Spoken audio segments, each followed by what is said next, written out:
So today we're going to talk about RV courtesies, all the courteous things you should be doing when you're out there camping. This refers to campsites, any kind of campground, and even boondocking.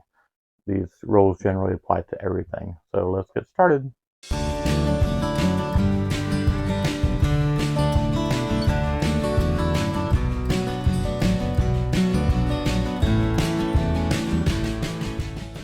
So the first rule is you shouldn't walk through other people's campsites. Even though some of these sites are really wide and it looks like, you can just kind of cut across some spot, it's still somebody's front yard when you think of it, as a zone. That's, families out there and you are now just cutting through somebody's front yard. So courteous thing is not to cut through somebody's campground. There are usually cut through areas if it's a real long track of RVs. So just find the cut through area and don't go through somebody's campsite. So item number 2 is resist blasting your music at night and resist during the day because you're not the only one in this campground area and noise travels pretty far when you're out there. It's all open space. So try to, keep it to a certain level because you'll know, what's going to be an annoying level. Kind of walk around your campsite a little bit, see what the noise is. Number 3 is respect the quiet hours. So again, we're all out there camping, we're enjoying the weekend, or we're taking a vacation, and there's usually a quiet hour time. Maybe it's 9 or 10 p.m. Generally, that just means, there can be people going to sleep during this time. And generally there is, 10 p.m. people are sleeping. So try to keep the noise very, very to a minimal. Conversations are fine out there, but try to keep the noise to a minimal. Number 4 is account for your slide out.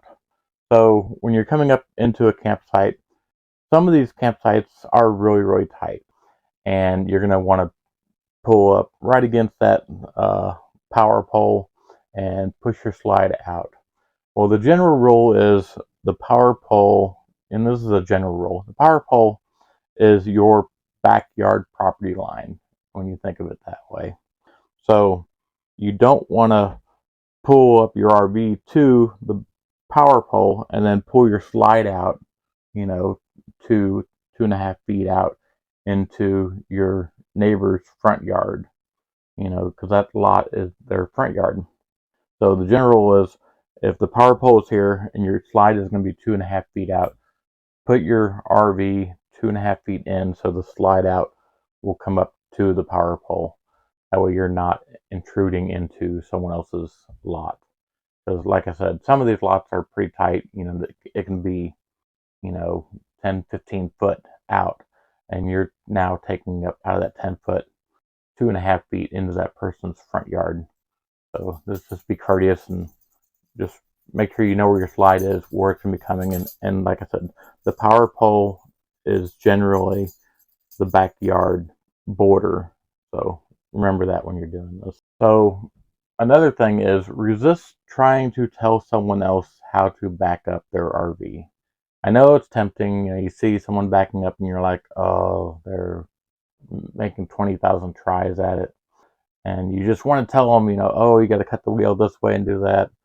Let them do it because it's not only courtesy, but it's also because maybe they're new, maybe they need to uh, learn how to do it. Maybe they are in practice right now, and we were that stage too. Maybe we weren't as bad, or we were worse. I don't know, but let them, try over and over. They'll learn it after a while, so let them do it, and just leave them alone doing things.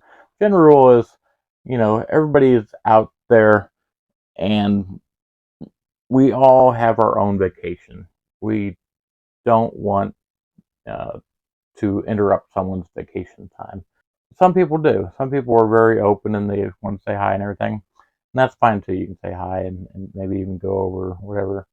But try to know, some people just want to be left alone. So this is a real big one on my book. Don't put your grill on a picnic table. because the grease is going to leak on there. There's going to be so much stuff leaking on that picnic table.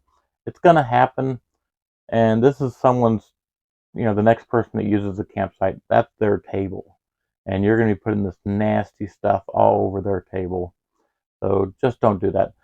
Generally, bring a little table. I got a little fold out table that I put my grill on.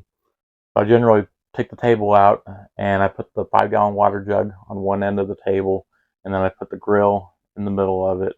So that's my table, and it's like a plastic type material for the grill, so it'll be easy for me to wipe off. Another tip is when you're getting ready to go to the dump station, be prepared for it before you get to the dump station. So get everything ready, whatever you need to get ready. Have it ready so when you get to the dump station, you are in, you're pulling the lines out, you're hooking everything up, pulling the valves, getting everything done, whatever you need to do, and get out.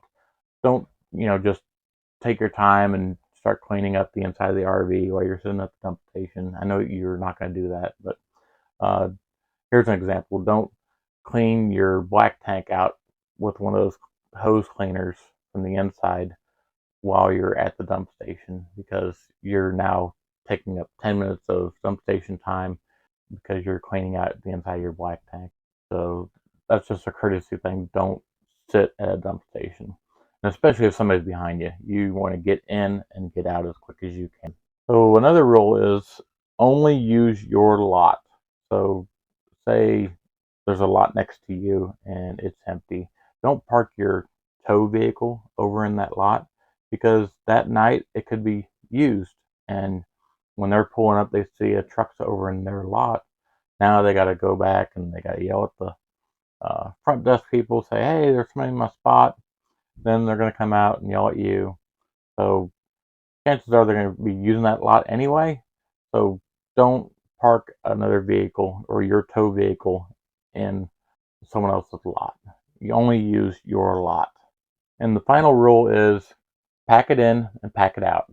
Anything you bring in, you bring out. And that's the last step. You're walking around the RV, you're checking your lot, you're checking the fire pit, make sure there's not a bunch of garbage in there. You're checking everything, make sure that the way you came in is the way you left it. And even if there's a couple things when you came in, pack it out. Make that lot look nice. So pack it in, pack it out. I did want to mention one thing that happened to me that was not a courteous thing was at 11:30 at night. I had somebody knock on my door, and it was on a boondocking site, and they knocked on my door and they said, "Hey, can we borrow your Wi-Fi?" I was like, "I don't have Wi-Fi for one. I didn't have any, no service at all. Nobody had service. We checked our phones. There's no service at all." And I told them, I don't have Wi-Fi. There's no service out here at all for even our telephones. And I'm not joking. The person said, "Really?" And I was like, "I don't have Wi-Fi." And they were like, I think you do. And I was like, "No, I don't have Wi-Fi. I don't know why you're still insisting on this." So some reason, a lot of campers think that if you're in an RV, you have Wi-Fi all of a sudden. You automatically have it. I don't know why. It's happened, that time, and someone else asked me if I had Wi-Fi too. It's just an instant thing out there that they see an RV and they think you have Wi-Fi. So anyway, I hate to keep ranting, but I just kept telling them I don't have Wi-Fi. I don't know what to tell you. And they finally left after me telling them over and over and over that I don't have Wi-Fi. And personally, I don't know why somebody would knock on someone's door at 11:30 p.m. to ask them for Wi-Fi anyway, but I'm ending this rant right now. That was my rant.